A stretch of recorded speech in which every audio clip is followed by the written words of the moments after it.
ចិនកំពុងសម្រុកសាងសង់ទំនប់វារីអគ្គិសនីដ៏ធំបំផុតលើពិភពលោកដែលមានតម្លៃ$168,000 លាន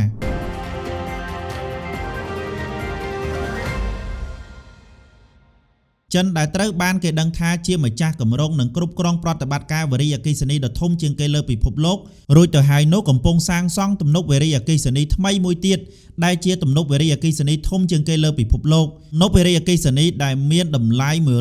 $168,000 លាននេះអាចផលិតថាមពលចន្លោះពី60ទៅ80 GW ហើយគម្រោងបញ្ចប់នៅការកសាងនៅក្នុងឆ្នាំ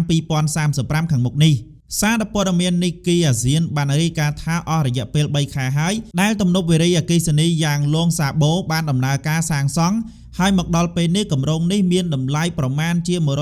$168,000 លាននេះកំពុងដំណើរការទៅមុខយ៉ាងរលូននិងបញ្ចប់គម្រោងសាងសង់នៅក្នុងឆ្នាំ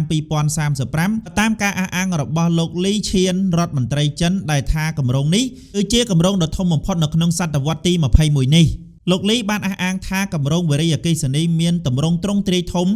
ដែលបានប្រើប្រាស់រយៈពេលសាងសង់ដ៏យូរដែរតែផលប៉ះពាល់ក៏វាធំដូចគ្នាដែរដូច្នេះវាគួរតែត្រូវបានសាងសង់ឡើងជាគម្រោងដ៏សំខាន់មួយដែលជានិមិត្តរូបនៃសក្ការៈថ្មីការអភិវឌ្ឍគម្រោងនេះត្រូវបានគេជឿជាក់ថាមិនមែនទៅតែអនុវត្តក្នុងរយៈពេល2ទៅ3ខែនោះទេពលគឺវាអាចចាប់ផ្ដើមសាងសង់ពី1ឆ្នាំឬ2ឆ្នាំមុនប្រកាសជាផ្លូវការឯណោះឲ្យគម្រោងនេះត្រូវបានគេអភិវឌ្ឍឡើងក្នុងគោលបំណងដើម្បីជំរុញនឹងការអភិវឌ្ឍតំបន់ភាគខាងលិចរបស់ចិនឲ្យមានកំណើនសេដ្ឋកិច្ចលឿននិងសន្ទុះទៅមុខ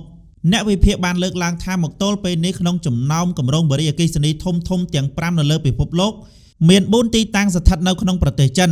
កាលពីសម័យមុនទន្លេគឺជាប្រភពនៃជីវិតហើយក៏ជាសរសៃឈាមនៃអាទិទេពដូច្នេះចិនកំពុងក្លាយជាអាទិទេពព្រោះទំនប់វារីអគ្គិសនីយ៉ាងលងសាប៊ូជាប្រភពនៃចរន្តតម្រូវការទឹកប្រើប្រាស់នៅក្នុងប្រទេសឥណ្ឌានិងបង់ក្លាដេសជាដើមក្រុមមន្ត្រីចិនបានឲ្យដឹងថាគម្រោងទំនប់វារីអគ្គិសនីយ៉ាងលងសាប៊ូនេះវានឹងបង្កើតថាមពលអគ្គិសនីចន្លោះពី60ទៅ80 GW ក្នុងមួយឆ្នាំ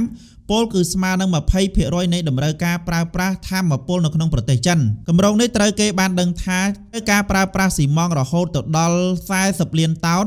និងដែកយ៉ាងហោចណាស់4 លានតោនក្រៅពីនេះគឺប្រើប្រាស់ធនធានធម្មជាតិដូច្នេះហើយទើបមានការព្រួយបារម្ភថាវានឹងអាចប៉ះពាល់ដល់លំហូរចូលទឹកទន្លេនិងបរិស្ថាន